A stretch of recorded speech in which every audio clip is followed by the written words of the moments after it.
my friend Frank here. You are my constituent, my peer. To camera. In some sectors, yes. My friend Frank here is a music teacher and at a junior high. Correct. Right? An undisclosed junior high. IHOP coffee is amazing. IHOP brand IHOP. It's real coffee too. Like you can, all these talk shows are always faking they put water in there. I think they do, right? And absolutely. They're sitting so close they would never drink coffee and have like dragon breath. Right. Yeah. In Conan's face? Come on. His hair would go. Yeah. Yeah, oh my God, that guy's hair has a personality of its own. Like true. It moves on its own, I swear. So Frank has what you would consider the stable musician's life, whereas mine's more freelance. And, swinging from tree to tree. You know what your work schedule's like every week. It's wonderful. But I wanted to. It's funny, I always give the choice of my guests on my little shows. So like, what do you guys want to talk about? Do you guys want to do music or spirituality?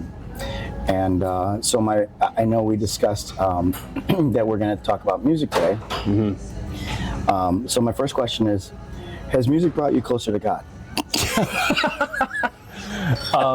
In a short, not to like immediately yes and your question, but I do think I'm not gonna dive too deep into spirituality, but like I was raised Catholic and I have strayed from the church pretty purposefully, but I don't think that I know the answers. There are some geese walking right outside that are just like looking like they're about to walk into the IHOP. This is called apostasy.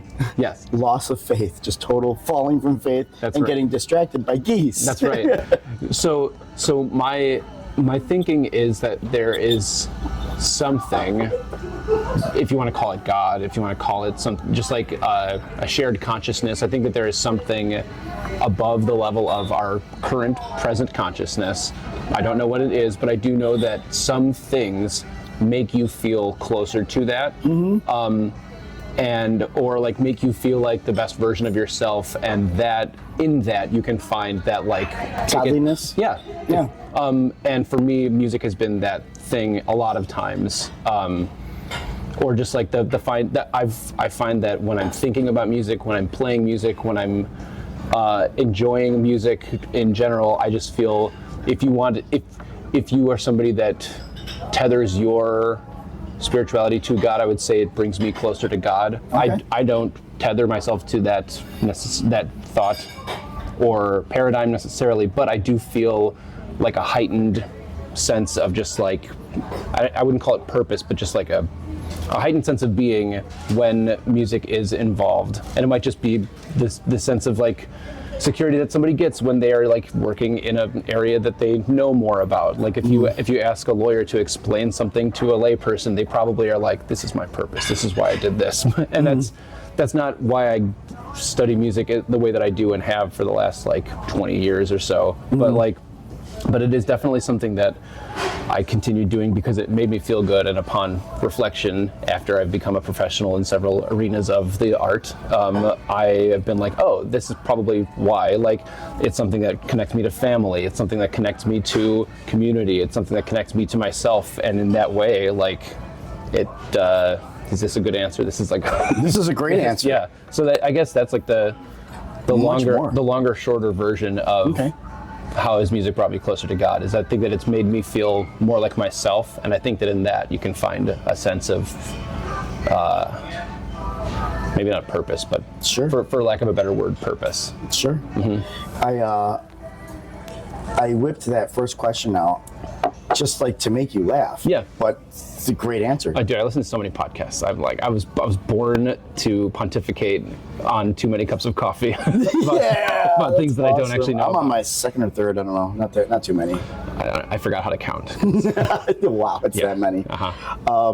No, that's awesome. I really actually appreciate that. This could actually go between the two podcasts I'm doing, because I'm doing this purposely for PopPiano, really. But I also do another podcast called The Missing Church, and it's basically the gray lines of I only use the term Christianity just because we have the reference of Christ, and that's it. You know what I mean? But spirituality, godliness, or like inner godliness, which is actually where that points to, your answer points to me, is really just getting in touch with God in you, or like the definitions of God being love and feeling good feelings and some sense of reverence and lights, and presence and like being there. Yeah, exactly. Fully being. Yeah. I appreciate that. I love that answer. Kind of derailed me actually, because I was actually just really initially going to ask you. Gotcha. Right now. Sorry, that's probably different. Yeah, that's for a different. Right now. I'll edit that in. Have you seen Right Now?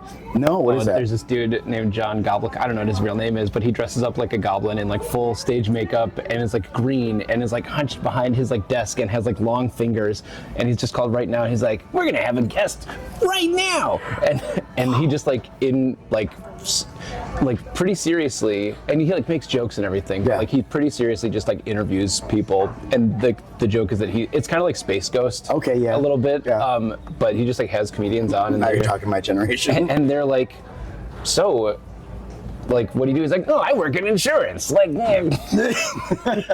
and he asks them like pointing questions. Called Right Now. Where do you watch it? It's YouTube. Okay. You can watch. I'm John Goblicon. It's me in the suit. No, but he has like these long fingers, and the podcast is called Right Now. And every time he says Right Now, he like points at the camera and like does like a 2-finger point. But they're these like long. For some reason, it's one of those things that every time I'm thinking the words Right Now or here Right Now, I'm like. That's anyway, so funny. That's so funny. Now you know. You can watch it and steal all of his content. I think one of the benefits of the stable path of music life is you have a lot more free time than I do, I think. Depending on how I allocate my non-free time, it can be. I've gotten a lot better recently, but like a couple years ago, I feel like I only have 2 speeds. Like I'm either 0 or 100, and so I got like really into work, especially after COVID, when I was like, oh, there's a chance to like build a program kind of from the ground up, and like performing arts are important, and we need to like be trying hard to make really quality stuff for these kids, and like to maintain the level of musicianship in this community, like things that I care about. And so I dove in pretty deep, and then looked around and was like, oh, I'm like 30 feet underwater. I need to like cut a couple ties and just like float back to the surface. Sure. And so the last couple of years I've been like way more, I'm enjoying like. You're finding the importance of free time. I'm finding the importance of free time instead of just like being like crashed and like doing stuff in my free time, but just like being a zombie about it. Just be like, yes, I like this show. I'm watching it because I have 1 hour. I will do it now. Sure. I'm bored for the first time in like a couple of years, and it feels great. That's awesome. Yeah. I can't be bored. I ruminate.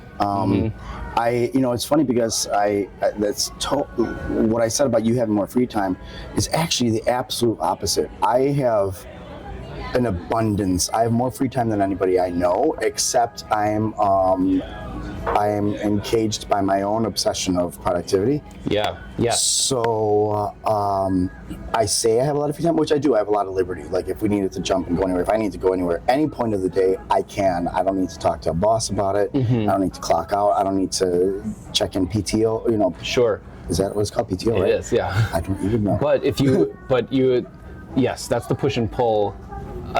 In that if you do that several days in a row, you lose or it feels like that. Like I feel like all of my productivity is channeled towards like an ultimate goal that I didn't really make. Like it's about like the system and like teaching kids the standards and making sure that they like know and have the musical know-how and abilities to make and meet their own musical goals. I mean, that sounds like a nice path too. It is. But the thing that I was always scared about in being a full-time like freelance gigging musician is just like you have to have that drive. Yeah, there's a trailblazing quality that you have to have, and there's a lot of burden behind it. Trailblazing sounds heroic, but it is intimidating. It can be very intimidating, because you have to make your own path in every facet of life. That means everything from how you grow, how you stay in demand, how you treat yourself as a business, to how you pay your bills, to, you know what I mean, everything. How you spend your money, everything. You know what I mean? And so like any free time is not really, it's not as free because all of those things are jumbling around in your head, I imagine. Sure. I'm not telling you what. Well, no. For me, honestly, there's an expert. I mean, you know intimately what I do mainstream for my income is performances. There's an expiration date for that. Sure. And I mean, we all determine that for ourselves, but you know that we have some constituents that are, I mean, I'm 10 years older than you, but there are dudes that we play with that are still 10 or 15 years older than me, or even 20. And I personally, I don't want to be that. And I don't want to burn out either. Yeah. I kind of want to end while I'm on top. So I have a tentative expiration date in my head for this career path. So I'm obsessive about all my free time going to developing for what's after that. You know? Yeah. So, you know, things like PopPiano, like I said, you know, I'm very passionate about I miss teaching. I miss teaching. But I'm very, you know, passionate about delivering a very accessible music program to anybody in the world for crazy cheap or whatever, you know, but that they can connect with their inner God. You know what I mean? They can make music that's fulfilling, that feels that brings that light into their life, you know, and so. I want to get back to it on a large scale. I'm going to be coming out with PopPiano version 2 soon. Version 1 kind of capped at like 5 or 6 song lessons because of capacity issues, but I actually finally remedied that, and I'm going to be coming out with 4 volumes of 24 or 26 songs each. Whoa. Yeah. And like at different like ability levels, or different like style. What it is that they exercise different techniques. So some songs you'll be exercising an etude, if you will. Yeah. I will. Coming to a computer near you. Or a tablet. Right now. Yeah, so it's overall like a 2-year program, and it's the kind of thing where it's the kind of thing where like if you need a teacher after 2 years, I did, like my program's wrong. Like I did something wrong for you. Sure. You know what I mean? But it's really, really great. I don't think I'm going to be redoing the theory crash course. I think the first time I did it, even though it's like in 720p. Oh no, you know. I think I did it so well accidentally. You ever do something like that? Like you did something accidentally so well you don't want to redo it?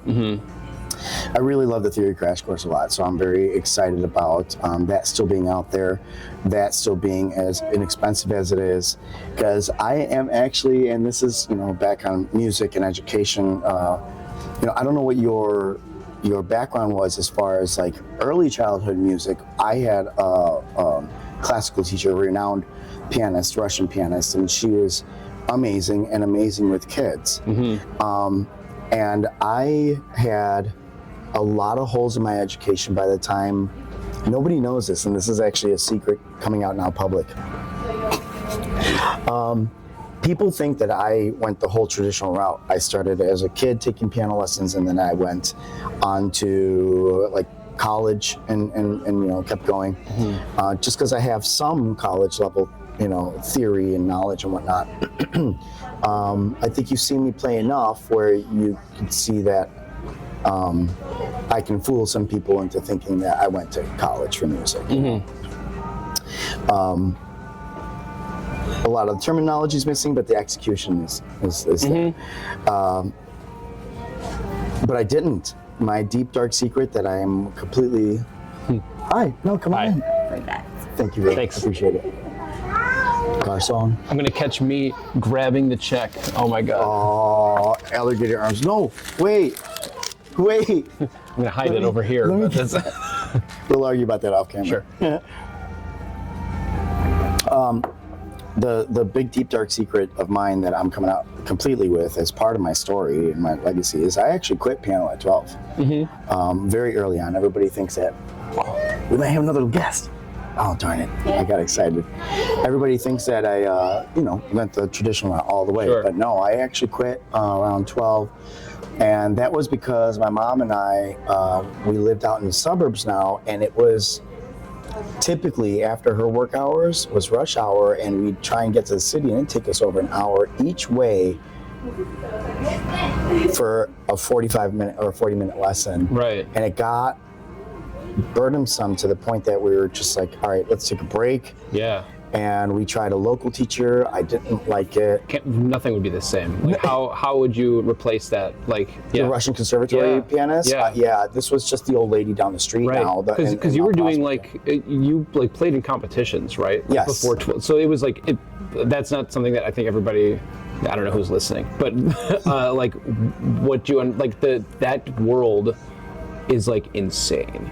It is. The child it's not like exploitive or anything, but it's like intense, and these kids like play insanely high level, and so like when you say that you quit when you're 12, that's like a kid that like if the kid is like learning how to play chess and they quit when they're 12, but they're like a grandmaster already, and so like so there's like significant chops in those 5-6 years, but like I didn't realize that you actually quit from between 12 to 18 or.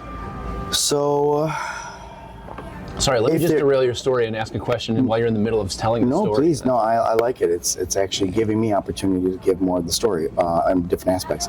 So if there's an actual answer to that, it would be 28.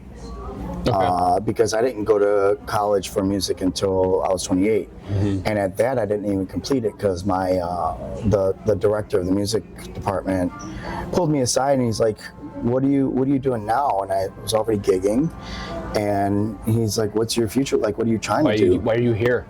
That's pretty much the short and long of it. He's like, dude, you know what? This is a front-loaded degree. After you finish here, you're gonna have to go to another 4-year and you're already married, you already have kids. Like, are you really gonna be able to do that? Like financially, logistically? Right. Why spend 20 grand on this when you could go make 20 grand like in 3 weeks doing this? Like, right. Whatever, yeah. Right. So he's like, dude, just buy your own benefits. Yeah. You know what I mean? Yeah. And I did, and I really thank Lee Kesselman at the College of DuPage. Thanks, Lee. Yeah, thanks, Lee. That was one of the best advice ever. Yeah. Really, and so yeah, it really helped me actually boost forward with my career. But yeah, no, I never actually went back to a private teacher. I actually ended up teaching myself when I discovered the holes in my musical education, growing up just classical. There were, and I had a very, very bad moment in my musical journey in mid-high school. This one I know. You know this, yeah, you know this story, right? Yeah, because I could rock out Chopin, I could rock out small concertos and impress everybody, and even play blindfold and be totally cheesy, Sure. right? All like muscle memory and like. Yeah, right. And then my choir director, who was the cool guy at the time. See, we exist.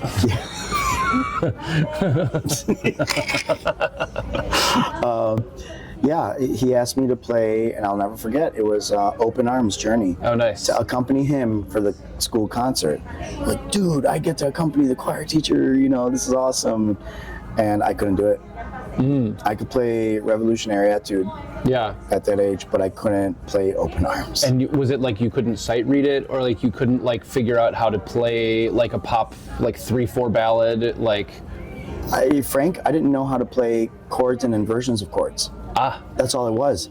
I could sight read it, but I was constantly being corrected, like, no, don't play the melody, because the music has the melody in it. Okay. I could read it, and the music has the melody in it, but I just need to accompany him, not play the melody. Exactly. And so I went tooth and nail about learning every note, and it was wrong. Yeah. It was wrong. I couldn't just play D, F sharp inverted, like, you know what I mean, F sharp minor. I just couldn't. I didn't know that. Yeah. And that embarrassment is what fueled me to never let this happen to kids. Did you play that in like a concert and like eat shit, beef, eat? I don't know if you're like. We can. Can you curse? Yes, we can. Poopy. Did you play it in a concert and fall on your face, or was it just like? No, he cut me off. Like I never got to I never got to perform with him Nice. because he was just like, yeah, no, you're not gonna be able to. I'm like, what? Yeah. You don't get another shot, Danny. Sorry. Yeah, right. Pretty much. Wow. Was he good too? Like, would he have ripped that? Like, obviously he would pick great. that. Yeah. He was like, great. A's and B's, just like light as a feather, stiff as a board. Yeah. Do you Well, he credit had a some lot of of your power. singing? Oh, he had power up there too. Okay. Like in pop power or like classical power, a little bit of both. A little bit of both. So music theater, like Which is dramatic baritone, kind of Yeah. like heft on those high notes, but a lot of color and ease. Yeah. Yeah. Okay. Yeah. So to answer the question I think you're about to ask does his singing influence your Yes. singing or Yeah. ability? Yeah, in a both very healthy and unhealthy way. Okay. He was too young and too cool. He was concerned about being the cool teacher a little bit too much. Sure. Where he wasn't like hands-on and saw like a potential talent, like, dude, come. He saw competitors. Wow. He was also the football coach, so he was concerned about making choir popular by enlisting the football players who were terrible singers. Sure. But it doesn't matter if the quarterback's at the choir show. It's about size. It's about popularity. Yeah. I relate so hard. Yes. Yeah. So, he didn't nurture me as far as like, oh, I see a potential talent. It was actually more like he had a thorn in his side about me not being able, and it was a financial thing. We couldn't afford private lessons for me at the time. I was also like in marching band, playing the saxophone, all this stuff, and jazz band and stuff like that. And so I had to pick and choose, and I couldn't take vocal private lessons for lack of resources. And he thought I just wasn't taking my ambitions seriously. So he really brushed me aside pretty crudely. Wow. Yeah. Like, yeah, you're my best tenor, but like, you're not working at it, so I'm not going to help you. And it wasn't that I wasn't working at it, because I actually went really, really, really far and had to enlist the help of other teachers, including outside of my high school, to sponsor me to go to higher competitions because I couldn't go alone. Really? New Trier High School. I went to Prospect High School. Yeah. I might have to bleep that out, but I don't know, whatever. Rescinded. Right. And I wanted to do jazz vocals. Now, the jazz vocal program wasn't large or developed, so the investment in time I can see in retrospect for the choir director was probably not going to be a wise one, because there were only 3 of us that were going to like district competitions. Oh, like, yeah. Right. And then the other 2 didn't make it. So then it was just me, and because we had this compromised relationship, because I mean, he took his vocal training very seriously. Yeah, clearly. Yeah, and did really, really well, and was renowned and all that stuff. And so he sees this squirrely kid who's not taking it seriously. He's like, nah, I'm not. I'm just. So it stopped after district, and I wanted to go further. I got accolades, like I won those district competitions. Wow. And In vocal jazz? yeah, Okay, in vocal cool. jazz.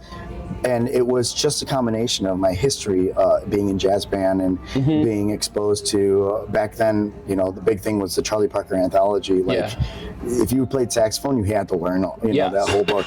So I naturally killed it, because I was just basically playing sax lines, scatting and stuff, and people were like, oh my God. I felt like I was cheating. But nonetheless, my choir director was like, I'm not investing time in this. So I went to first the jazz band director. And I'm like, can you help me out? And he did. And his name was Mr. Parker. Nice. Charlie Parker. No way. Not kidding. Wow. And I can say that because, one, he's in heaven now. But, Rip. But also in honor of him. Yes. I'm honoring him. And the help that he gave me.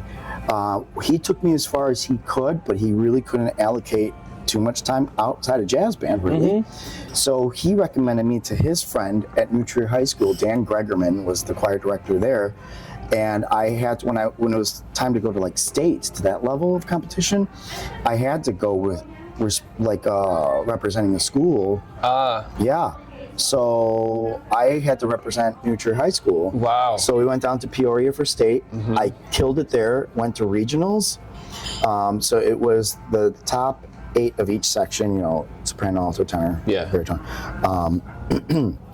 In one rather large jazz choir. I mean, if you think about that, it's 32 still, right?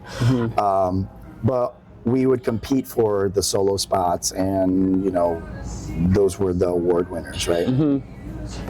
So I went to Peoria. I had to go to ISU. I kicked ass at both of those, got top marks there. Wow. I was the stranger kid, right? Because everybody was there with friends from their school, and I was the one. Yeah, from not even your school. From not exactly. I'll tell you one thing. It was easy to be the popular kid. Sure. It was, yeah. It was Your very, mystery. Yeah. Where do you get these ideas for these lines? We're all just singers. Like. Yeah, that and like jokes. Honestly, like the jokes that I brought from my friends from my high school that were like so layman, like became layman that we wouldn't even laugh anymore. I'd say something, let something slip, and everybody would crack up, and I'd be like, "What? Oh, I forgot that was funny." Once upon a time. But yeah, it wasn't until we did our final performance for regionals of where the winners of that would be awarded to go perform at the Grammys. Oh, wow. It was at DePaul University, so all the 5 surrounding states came in to DePaul. I was just lucky it was in our backyard, right? So it wasn't that big of a deal for me to get there. And again, I was kind of flying solo.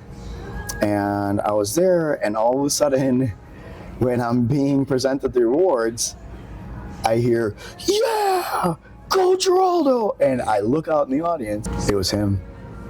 My choir director. Cute. Yeah, coming in and swooping in, right? Sure. Oh my God. Like, were you mad that he didn't feel like he was taking credit, or were you just happy that he was like there and was like? No, dude. I remember even at I was very much a late bloomer in my like wit and intellect kind of thing. Yeah. But I remember even thinking like, the balls of this guy showing up now. I did the whole trail by myself, and now he shows up. Yeah.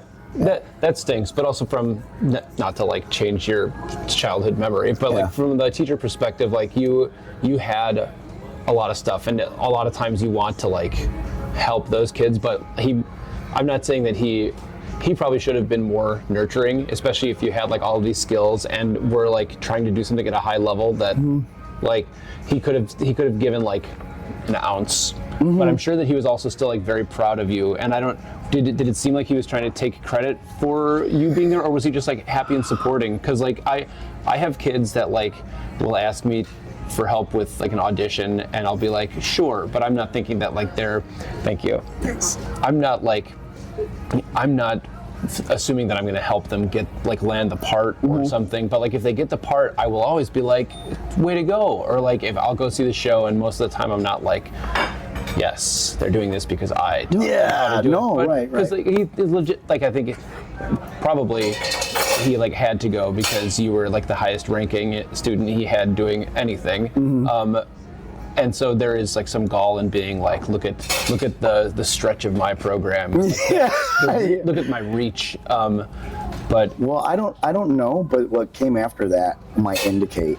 Oh, sure. Yeah, because I did get awarded to go perform at the Grammys. Wow. But I didn't know this. Because he didn't tell you? Get out of here. I was mailed to his office, the packet, like there's a whole like disclosure packet. Wow. You know, like permissions, like stuff my family had to fill out to go fly LA and everything like that and be a part of that. And he just forgot to give it to me. And I really like, you know, in my young mind, I really thought like this is because I didn't give him the credit at the call. Oh. Sad. Yeah, I don't know. I mean, again, some benefit of the doubt, he might have literally just forgot. Like you said, he was how old was he? Do you know? I think he was about 24, 25. So like a big job like that right out of school is like a lot. Yeah. Because my sophomore year was his first year teaching. He was 22, 23. Wow. Yeah. Insane. And it was not a big jazz program, but like was it a big program in general, like a lot of kids? Huge. Yeah. Huge. And being like that's an insane job. Yeah. And it stinks that you're one of the things that fell through the cracks, but Yeah. if taking it personally got you to where you are now, Boom. Absolutely. Yeah. But I'm all about that. I am. I get that. I'm not even like bitter about it. It's just Sure. a really good story. it is a good story, yeah. You know, I mean, it paints you as an underdog at least. Yeah, well, sure, but I mean, I don't. You know, the thing is if there's any youngins watching us with our mild swears, that you know what? Hey, that's real. That's the real world. You know what I mean? Yeah. Whether it's malicious or if it's just like this is a human being that like had a lot on his plate and forgot. Yeah. Like, Well, you know, that's really the epitome of making lemonade, right? Yeah. And you really have to like. I'm a huge believer of, there's a saying in Spanish, I hope I don't butcher it. It's, mal no pase por bien no venga. Got it? Mal no paso Mal no pase por bien no venga. por bien no venga. Right, that means basically bad doesn't happen for, it's basically, I mean, it's wordplay, but it's basically saying, if something's bad happening, it's making way for good. Mm-hmm. You know, and I really firmly believe that. Yeah. So, as much as it bruised my ego, I think it made me uniquely interested in Proving delivering. him. No, Sticking it to this guy. no, not at Yeah. all. No, passionate about teaching kids or sharing music Sure. or education on a basic level, accessible to everybody, and bringing the joy of music to everybody, and the fact that you don't have to be a classical pianist to get joy out of music, or like reading complex, you know what I mean? Truly. Because here's the thing, like, do we have to read very complicated tongue-twisting poetry to get joy out of conversations? No, we just talk in triads, Truly. right? Yeah. We don't talk in Conversational chords, Yeah. right? You know, And learning from like we learn language from imitating the people around us. Like we don't learn it by like reading Moby Dick. right? Yeah, exactly. Yeah. Absolutely right. Or reading, for that matter. If you think about it, we don't learn to speak from reading. No. When you're a baby, nobody's putting words in front of you. It's like, learn this. Right. You know, we're emulating sounds, and then eventually we make visual associations with the big refrigerator magnet letters, the big plastic red C, and the yellow A, and the green T, and then you Yes. start sounding out. You know what I mean? Backward programming from the sense memories and building stronger neural connections. Oh my God, the net. It's all up here, man. Way to take the spotlight of this whole Axioms firing. podcast, Frank. Wow, that's it. Who talked about high school for 20 minutes? No, I'm just kidding. I'm in the spotlight. That's hilarious. Hey, you asked. I did, and I know more about that, and that was a helpful story to hear as like your friend, but also as like a music teacher. Like I often think that I'm like doing the best I can, and not knowing that like when I forget stuff or things fall through the cracks, like how is that affecting a kid? Like, it's, but not even in like a I'm not like whose life did I mess up, but like just something to like think about. Like it's not like the program; they're kids in the program. Did you always know you wanted to be a musician, or like in music? No, I didn't What have was like the alternative? I don't know. I was smart. I was good at school by like high school.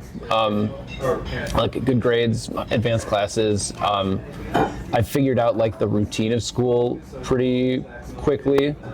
Well, I mean, over the course of like the first 7 or 8 years is a lot of like building up a foundation, frustratingly for a kid that didn't realize he had ADHD, but was just like, why can't I organize anything? And then finally figuring out a system, and then high school was a breeze. By the end of high school, I was like, oh, I don't really know what I'm gonna do. Like I've always been in like these advanced math classes. I do like okay. I figure like that's something, but I also like writing and I like reading, and like history is interesting, and also like I've been playing music all of these years, and I mean I like you as like an instrumentalist. I played the trumpet. I did not play in classical piano competitions up until the age of 12, but I did take piano lessons twice and quit before the age of 12. So early Suzuki. Oh, okay. So where did the rest of your piano chops come from? filling in the blanks. Bro. Well, it's a lot. My piano journey is bizarre. I don't know how much I want to get into that. But when I was a senior in high school, the old director at my high school, like the old choral director, who was my dad's choir director in the 70s, he was still around. His name is B. Neil Davis, rest in peace. Hey, B. Neil. But he came around and did like voice lessons for the kids that were in the choir, and he did it for free, and it would be like helping a kid prepare something for solo and ensemble. That's awesome. And it was, I didn't consider it like real like lessons, but he was good enough, and he made me prepare like vocal solos, and I was like, I've not really done this before, but like it seems pretty good and right. And he was the one that was like, are you going to study like music next year, or like in my junior year? He's like, well, are you studying music? And I was like, I don't really know. And he's like, I think you should. And I was like, this well-respected man thinks I should. He taught my dad. My dad speaks reverently about him and his musicianship. I love making music. I love sharing it with people.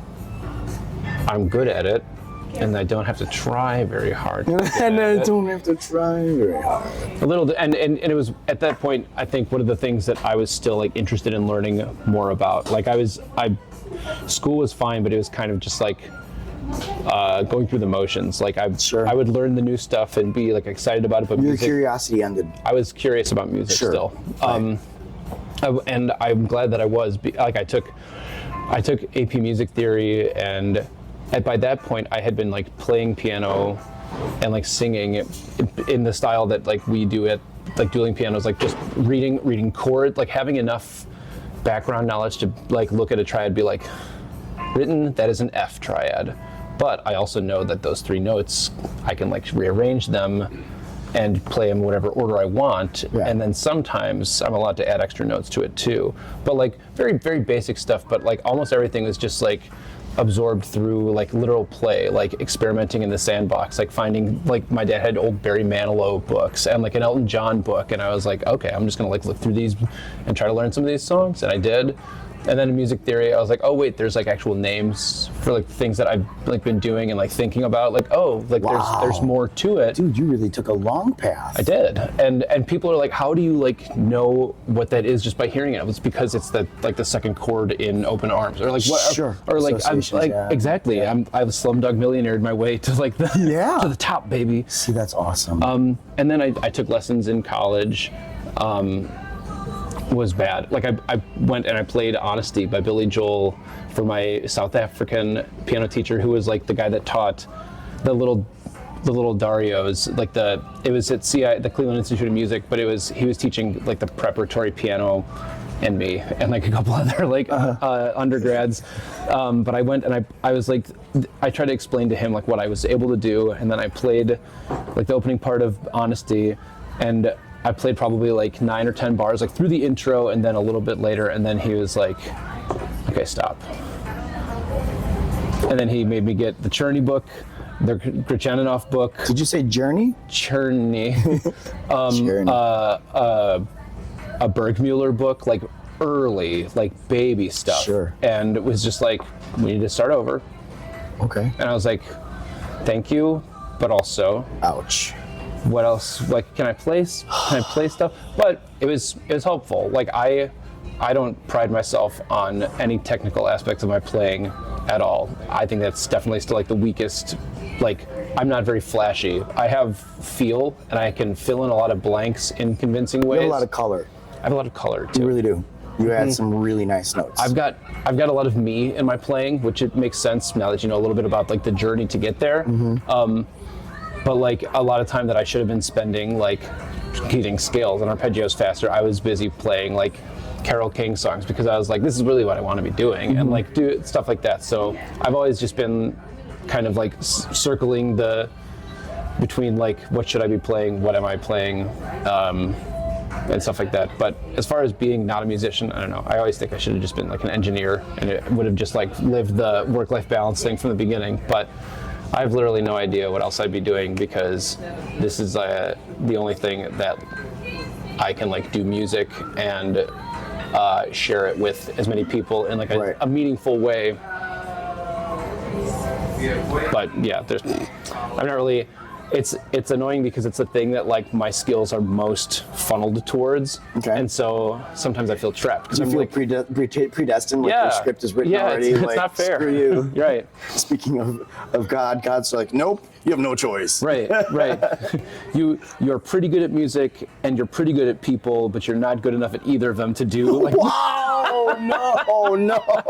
thanks God. Oh man. But halfway kidding. But it is neat. I get to flex a lot of my creative muscles, and I get to flex a lot of my like nurturing muscles, and I had this revelation a couple weeks ago. I love talking to people, and I cannot stand being around people.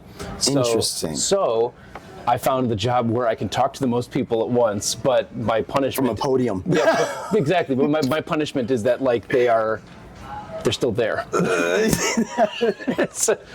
And it's the window of 11 to 13. Oh, That's the real punishment. But I love the age group, but it's a real trial every single day. But yeah, Sure. I don't know. I think there's a really long pontification about a question. And now you know. and that's okay. What is it? Right now? Right now. Hold on. Right now. The spoon. Mm-hmm.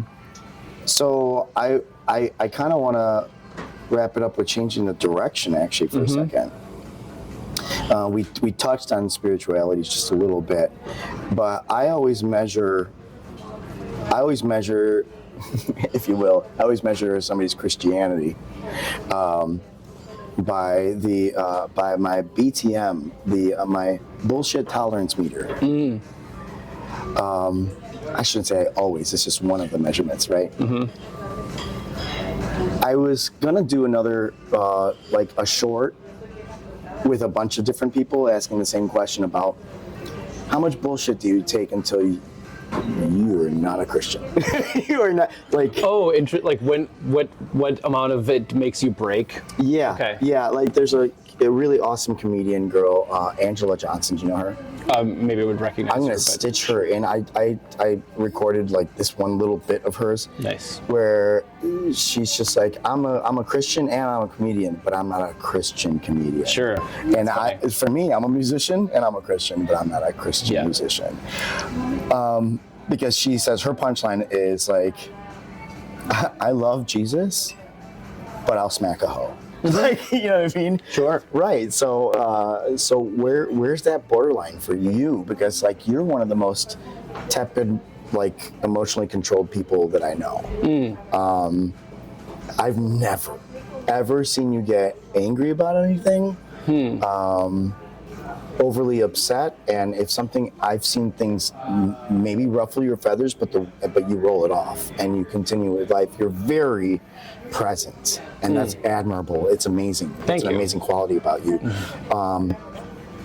You literally, like, instantly, and this is part of your great brain, you instantly calculate a situation as, well, that moment passed, there's shit to do about it, and I'm not gonna let it derail the very next second of my life forward. It's amazing. It's something I really admire about you.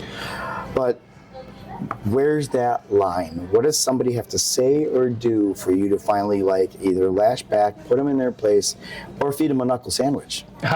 Great. This is a great question. And first of all, I do not feel like the even-keeled and calm person that you just described, and so Okay. So thank you. And also, like, I'm glad that the appearance is that it brushed like water off a duck's back, but maybe in the moment that's how it is. But I definitely ruminate afterwards. Yeah. And, like, you think back on a moment, and you're like, not a moment, every moment of my life to date. Okay, wow. I'm kidding a little bit, but Sure, it's a lot. But I think that I think that's very human. my BTM has fluctuated, and it definitely depends on like who I'm with. I mean, I love my mother very, very much, but when we're in the same room, my the meter is immediately sapped.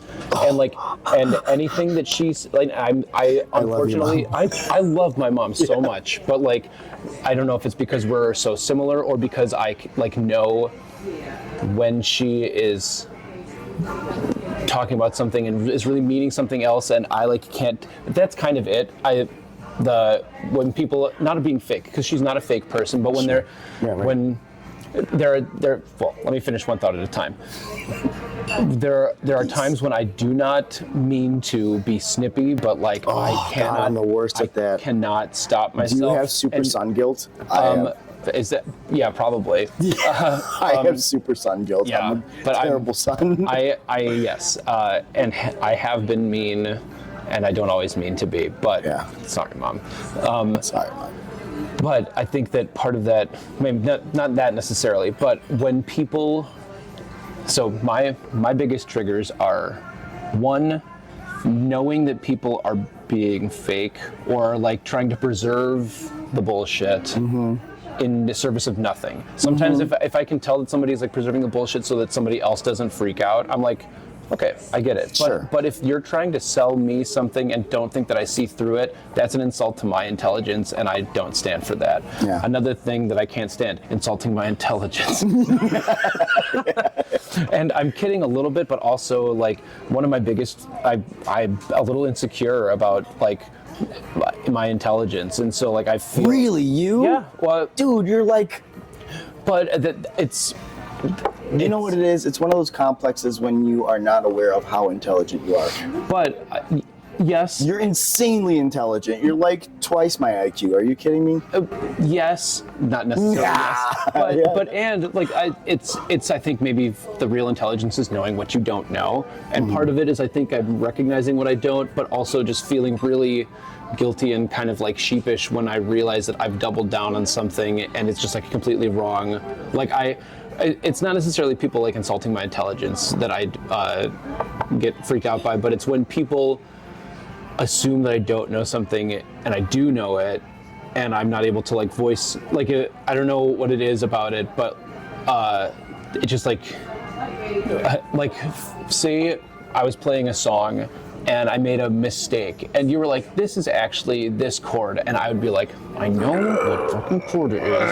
I just messed up. You saw me in the one weakest moment, and now that's how you think of me forever, so now this is not fair. I have to win it back.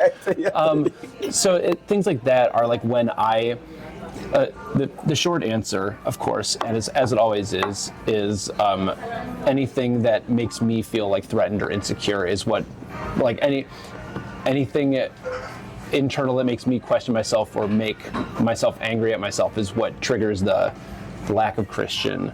And I have to attack other people before they can attack me, kind of a defense mechanism.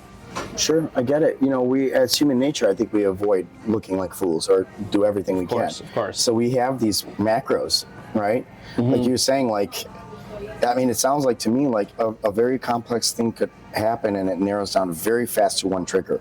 But yeah, I think we all have those, right? Of course. We all have those. I think my job as a gigging pianist at rowdy piano bars have really helped me define those boundaries. Not so much with the common problem I have with my mom, but and I'm working on it. I promise, Mom, I'm working on it. But I get, they're all request shows, and I get the obnoxious people, throwing songs up. We play for tips per song and whatnot, and if they can't tip, won't tip, whatever, we try and shove some in anyway for them, just so that they can be a part of the show. Try and include as many people as you want, but people are paying for the privilege to hear their song first or whatever. And so when there are an abundance of tipped songs,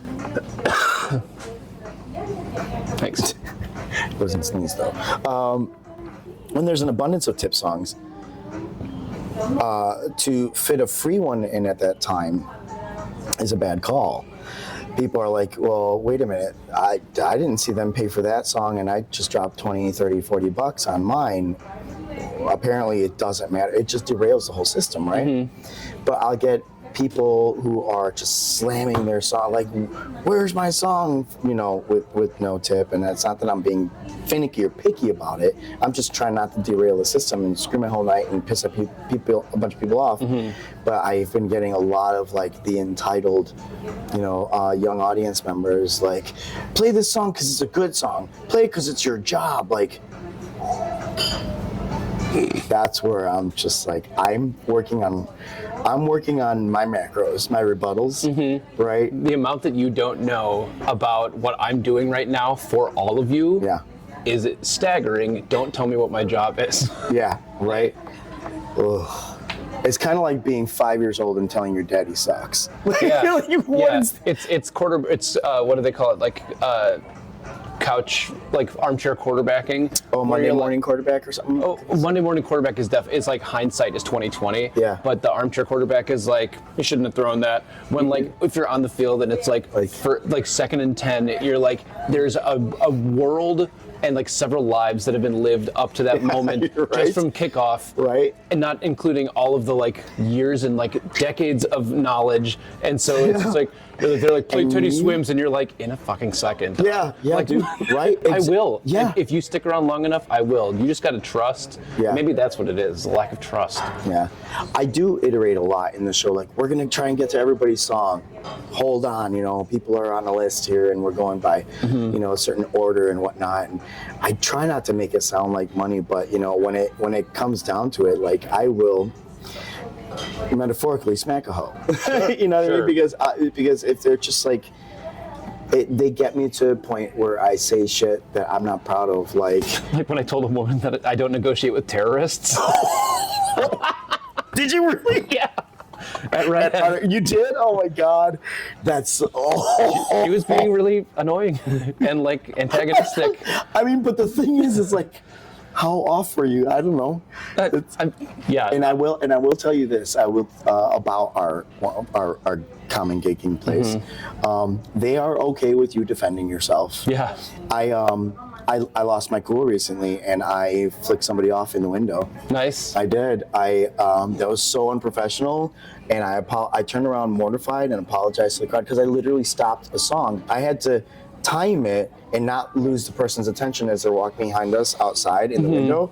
So I literally stopped the song mid-beat, like between beat 2 and 3, like awkward time, and slammed my hand on the window. Exactly. Nice. Yeah. So that they caught, like, could hear it and like looked, and that's what they saw.